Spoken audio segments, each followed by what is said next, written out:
징계위를 강행하겠다. 왜냐하면 일자를 예고했기 때문에 4일, 이번 주 오늘이 수요일, 목요일, 금요일이겠죠. 금요일로 예고를 했기 때문에 징계위는 강행하겠다. 표면적으로는. 하지만 내면적으로는 청와대도 추 장관도 고민이 많을 것이다. 라는 기류에 대해서 이재명 기자가 잘 설명을 해줬습니다. 자연스럽게 이 이야기 세 번째 이슈로 이어가겠습니다. 함께 보시죠. 중요한 장면이 이 대목에서 등장합니다. 대통령이 추 장관을 불러 두 사람이 독대를 했다는 겁니다. 문재인 대통령이 추미애 장관을 왜 불렀을까? 두 사람이 독대하면서 무슨 대화가 오고 갔을까? 그 장면 함께 보시죠. 자, 이 장면에서 아마 추정컨대 청와대와 대통령과 추 장관의 고민이 엿보이는 그런 장면일 수도 있을 것 같아요. 징계위는 강행하겠다라고 밝혔는데 감찰위가 반기했죠. 법무부 차관 사표 쓰고 나갔죠.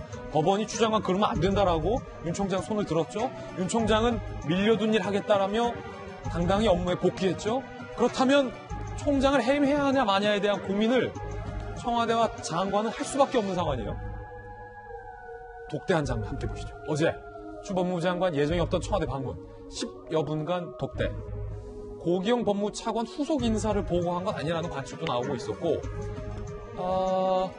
여러 가지 관측들이 나왔는데 법무부에선 한 상황에 대한 보고였고 누구에 대한 사퇴 논의는 없었다라고 일단은 선을 긋는 장면 살펴보고 있습니다.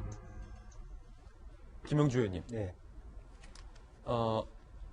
노무현 정부 때 노무현 대통령을 모셨잖아요.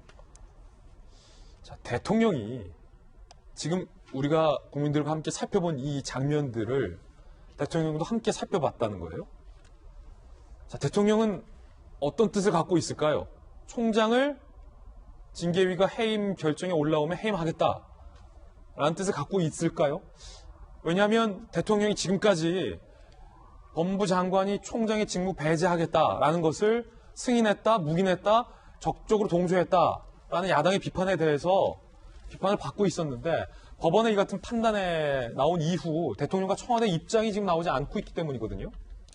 제가 생각할 때는 어쨌든 말하는 보고를 했다라고 하는 것은 대통령도 징계의 결정에 징계로 나온다면 파면 해임 이런 것들이 나온다면 거기에 대해서 승인할, 사인할 생각이 있다라고 하는 것을 보이는데 다만 그 전제가 합법적, 절차적 정당성이 충실하다면 충분한 증거가 있다면 이었을 겁니다. 근데 어제 아마 불러서 따지고 싶었던 것은 그만큼의 명확한 법적인 하자가 없는 증거를 가지고 이 사건을 대하고 있는가, 무리수가 있는 건 아닌가, 이런 부분에 대해 명확한가. 나중에 실제로 여러 가지 지금 나오고 있는 것은 나중에 결과들이 징계가 되고 난 다음에 다시 말하자면 본안 소송에 가서 뒤집어진다든지 더 나아가서 말하자면 자기 업무 밖에 일을 했다든지 오히려 추 장관이 다치는 이런 일들도 예상해 볼 수 있는데 저는 여기서 좀 우리가 아쉬운 부분은 대통령께서는 일치감시 사실은 이렇게 검찰이라든지 이것을 감독하고 지휘하지 않겠다는 의미에서 민정수석을 사실은 행시 출신의 감사원 출신을 한 거 아닙니까? 오히려 이런 상황 같으면 사실은 검사 출신의 민정수석이 검사 전체의 동향을 파악해서 법무부 장관이 하고자 하는 일에 대해서 크로스 체크를 할 수 있어야 돼요. 지금 현재 민정수석실이 할 수 있는 일이 거의 없다라고 하는 것이 매우 안타깝게 생각하고 그런 면에서 추 장관에게만 얘기에만 의존해야 되는 상황이 굉장히 위태로울 수 있다. 이제 그런 부분이 있는 것이죠. 그렇군요.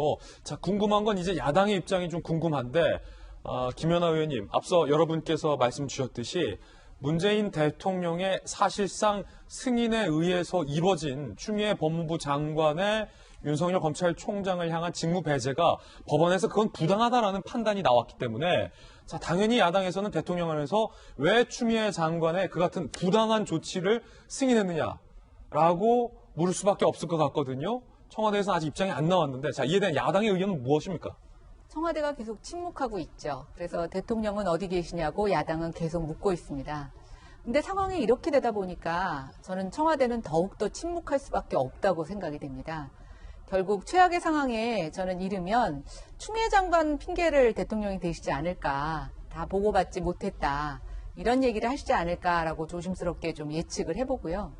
지금 야당 입장은 이렇게 혼란을 가져온 이 사태에 대해서 뭔가 그냥 넘어갈 수는 없다는 생각입니다. 다행인지 불행인지 모르겠지만 여당 대표이신 이낙연 대표께서 국정조사를 제안해 주셨고 저희는 국정조사를 수락을 했습니다. 빨리 국정조사를 통해서 이 사태에 대한 문제 해결에 좀 물꼬를 튀어야 된다고 생각이 되고 그래서 대통령께서 지금 좀 나서 주시면 좋겠지만 저는 대통령이 나서시기에는 이미 실기했다라는 생각을 좀 해봅니다. 예, 대통령이 실기했다라는 야당의 의견, 야당의 주장 들었습니다.